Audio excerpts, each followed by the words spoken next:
commander, Mohammed Deif, called for an all-out attack on Israel on Saturday, 7th of October, in a message that was posted on social media. He explained the ongoing attacks are a response to the Israeli treatment of Palestinians at the Al-Aqsa Mosque. They've said, "We have decided to put an end to all of the occupation's crimes. The time is over for them to act without accountability. Thus, we announced the Al-Aqsa Flood Operation." Israel's Minister of National Security declared a state of emergency as Israeli Prime Minister Benjamin Netanyahu declared, "We are at war.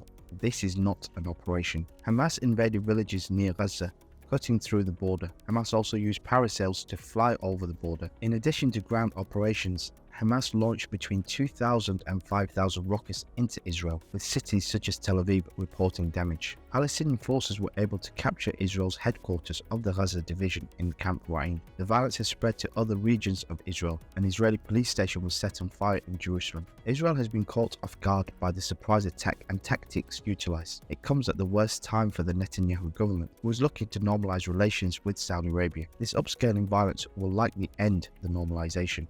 30 well-armed Serbs stormed the Kosovo village of Banska before barricading themselves in a Serbian Orthodox Christian monastery in an incident that left 3 attackers and 1 Kosovo police officer dead. Kosovo authorities say they are investigating evidence suggesting Russian involvement in the attack. The attack came amid long-running EU-sponsored talks between Belgrade and Pristina to try to normalize relations. Kosovo, which is populated primarily by ethnic Albanians, became independent from Serbia in 2008 with the support of the West. This was 10 years after NATO intervened in the Kosovo War. NATO bombed Serbian targets and separated Kosovo from Serbia. Serbia doesn't recognize Kosovo's independence, and ethnic Serbs in Kosovo consider themselves to be part of Serbia. Flare-ups take place regularly in the region, with this recent one between Serb militants and the police coming amongst numerous regional developments. Russia, bogged down in Ukraine, was unable to come to Armenia's defense in the Caucasus against Azerbaijan. It's not surprising Kosovo authorities found evidence that Serbia and Russia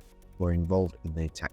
The US House of Representatives voted to remove Rep. Kevin McCarthy as Speaker, marking the first time in history a House Speaker was removed through a resolution to oust them. The effort was launched by Rep. Matt Gaetz, who introduced a privileged resolution to vacate the speakership after accusing McCarthy of cutting a secret side deal with President Biden on Ukraine aid. Since a handful of Republicans supported Gaetz' maneuver, McCarthy needed some Democrats to support him to survive, but none did. The final vote was 216 to 210, with 8 Republicans and every Democrat voting to remove McCarthy. There's no clear nominee to replace McCarthy. Gaetz had long been threatening to launch an effort to remove McCarthy. His decision to go through with the motion came in response to the stopgap funding bill that was passed by the House and signed by President Biden to avert a government shutdown. American politics is so polarized now that the Republican Party is self-destructing. What took place is a culmination of fractious intra-Republican fight between the party's political establishment and its seething base that has been brewing since at least the Tea Party movement of 2010, who eventually supported Donald Trump.